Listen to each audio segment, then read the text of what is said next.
30째 해 넷째 달 초닷새에 내가 그발강가 사로잡힌 자 중에 있을 때에 하늘이 열리며 하나님의 모습이 내게 보이니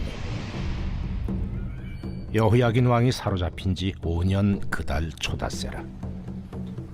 갈대아 땅 그발강가에서 여호와의 말씀이 부시 아들 제사장 나 에스겔에게 특별히 임하고 여호와의 권능이 내 위에 있으니라. 내가 보니 북쪽에서부터 폭풍과 큰 구름이 오는데 그 속에서 불이 번쩍번쩍하여 빛이 그 사방에 비치며 그 불 가운데 단쇠 같은 것이 나타나 보이고 그 속에서 네 생물의 형상이 나타나는데 그들의 모양이 이러하니 그들에게 사람의 형상이 있더라. 그들에게 각각 네 얼굴과 네 날개가 있고 그들의 다리는 곧은 다리요 그들의 발바닥은 송아지 발바닥 같고 광낸 구리같이 빛나며 그 사방 날개 밑에는 각각 사람의 손이 있더라.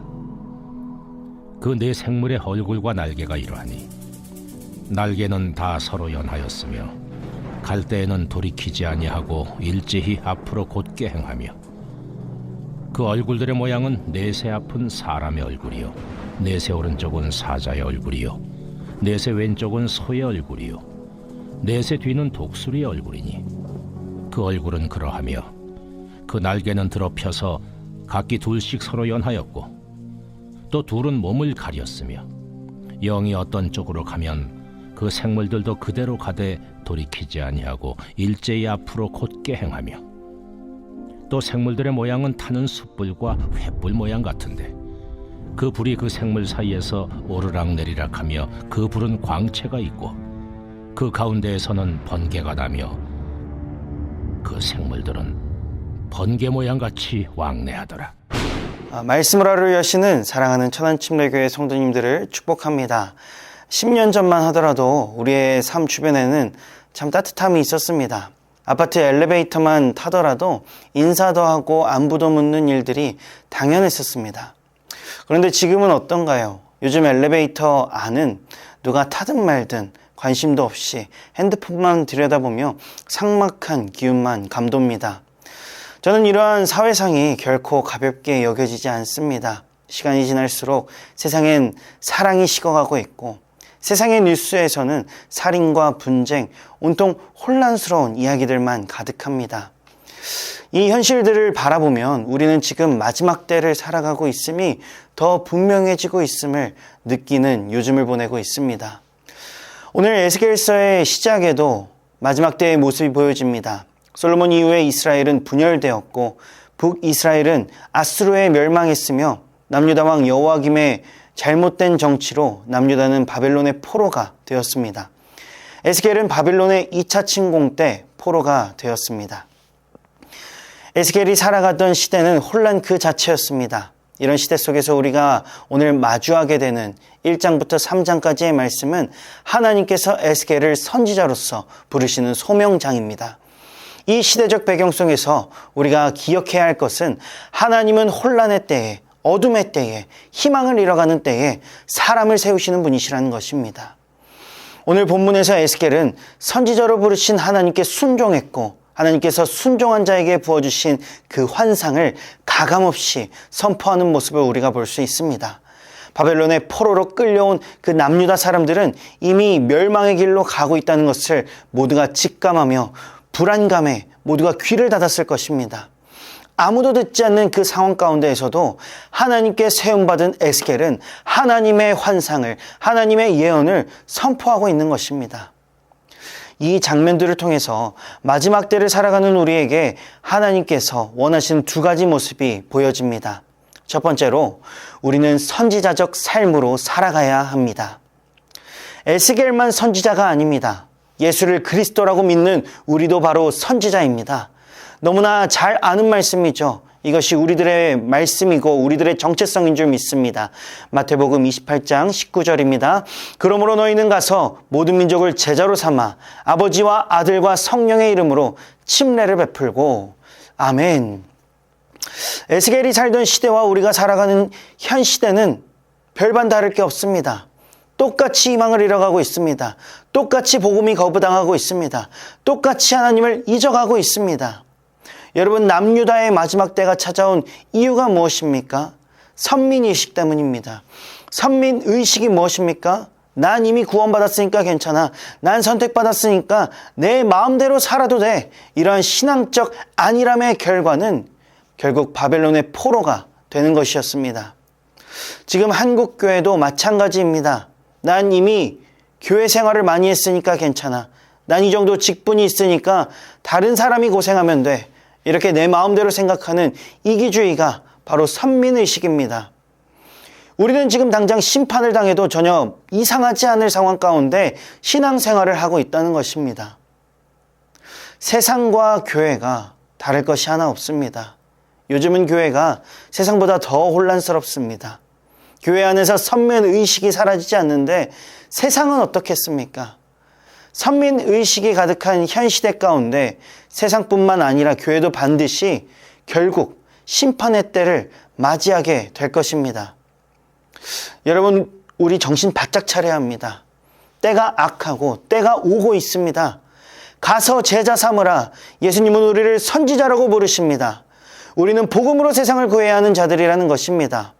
세상을 구하기 위해선 교회 안에서 먼저 선민의식이, 이기주의가 사라져야 합니다. 교회 안에서 먼저 사랑이 넘치다 못해 흘러야 된다는 것입니다. 그러기 위해선 우리는 선지자적 삶을 살아야 합니다. 에스겔은 하나님의 부르심에 즉시 순종했습니다. 선지자적 삶을 살아가기 위해서 가장 필요한 것은 순종이라는 것입니다. 그래서 우리가 교회 안에서 먼저 취해야 될 가장 먼저 된 태도는 제가 할게요. 먼저 손들고, 먼저 순종하고, 먼저 희생하고, 먼저 사랑하는 태도입니다. 이 태도가 없다면 교회는 절대 변화되지 않을 것입니다. 모든 것을 가장 먼저 순종함으로 교회를 변화시키는 선지자적 삶을 살아가는 천안침례교회 모든 성도님들 되시기를 축복합니다. 두 번째로, 이 선지자적 삶을 사는 사람은 하나님과 1대1로 독대해야 합니다. 에스겔이 하나님께 소명을 받을 때 누가 받아준 것이 아닙니다. 에스겔이 직접 하나님께 소명을 받았습니다. 그런데 여러분 보십시오. 에스겔이 소명을 받을 때 환상을 통해 그 소명을 받았습니다. 그런데 그 환상이 예사롭지 않습니다. 한 머리에 얼굴이 4개가 달린 4생물이 나타납니다. 4개의 난리로 몸 사방을 뒤덮고 있습니다. 만약 에스겔이 환상을 보여지는 대로만 봤다면 섬뜩해했을지도 모릅니다. 그러나 에스겔이 4절부터 14절까지 나타난 그 환상을 대하는 태도를 보십시오. 하나하나 아주 작은 부분까지 묘사합니다. 지금 에스겔이 처한 포로의 상황은 중요하지 않습니다. 오직 하나님의 권능으로 주어진 환상에만 집중합니다. 하나님 앞에 1대1로 서서 계속해서 하나님께 집중하며 하나님께로만 다가갔다는 것입니다. 하나님께 다가가고 또 다가가니 인간의 눈으로 보면 기이한 그 환상에서 하나님을 찾아냅니다. 본문 12절입니다. 영이 어떤 쪽으로 가면 그 생물들도 그대로 가되 돌이키지 아니하고 일제히 앞으로 곧게 행하며. 아멘. 영은 하나님의 영을 의미합니다. 각각 내 얼굴과 내 날개가 달린 내 생물이 여호와 하나님을 보좌하였고 여호와의 영광이 가는 곳을 따라 즉시 움직이고 있음을 발견합니다. 하나님은 시공간을 초월하신 분이시며 하나님이 가는 곳마다 즉시 순종하며 따라갈 때 하나님의 영광이 임하게 될 것이라는 것을 이 12절의 말씀을 통해 에스겔이 설명하고 있는 것입니다. 에스겔은 환상을 보여주신 하나님 앞에 1대1로 섰습니다. 그 깊은 뜻을 알기 위해 직접 깊은 곳으로 나아갔습니다. 직접 하나님 앞에 깊이 있게 나아갔더니 희망을 잃어가는 에스겔의 시대 속에서 소망을 발견하게 된 것입니다. 사랑하는 성도 여러분, 아무도 하나님에게 기대하지 않는 시대 속에서 에스겔이 선지자로서 바로 설 수 있었던 이유는 뭐든지 직접 부딪혔기 때문입니다. 우리의 신앙생활도 마찬가지입니다. 예배에 와서 설교만 듣다 끝나는 것이 아니라 순종도 직접 해봐야 하고 말씀도 깊이 있게 직접 묵상해야 합니다. 더 이상 누가 해주길 바라는 그 신앙생활이 아닌 하나님 앞에 직접 우리의 노력들을 드려야 합니다.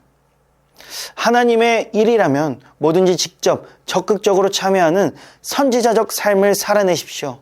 하나님께서 선지자적 삶을 살아내는 여러분들을 통해서 하나님의 영광을 드러내시고 가는 곳마다 희망이 회복되는 놀라운 역사를 일으키실 줄 믿습니다. 기도하겠습니다. 거룩하시고 신실하신 성령 하나님, 죽을 수밖에 없는 죄인을 선지자로서 살아가게 하심을 감사드립니다. 세상이 복음을 거부하더라도 담대히 하나님의 말씀을 선포하는 자들이 바로 우리들이 되게 하시고 이를 위해 직접 순종하고 직접 하나님 앞에 독대하기를 즐거워하는 저희 모두가 되게 하여 주시옵소서. 감사드립니다. 이 모든 말씀 살아계신 우리 주 예수 그리스도의 이름으로 기도드립니다. 아멘. 깊은 곳에 나아가 내 발을 띠네 두려움만 내려놓고 깊은 곳에 나아가 내 발을 띠네 할렐루야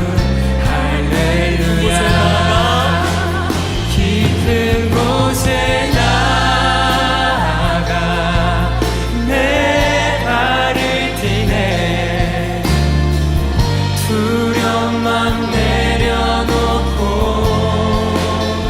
깊은 곳에 나아가 내 발을 띠네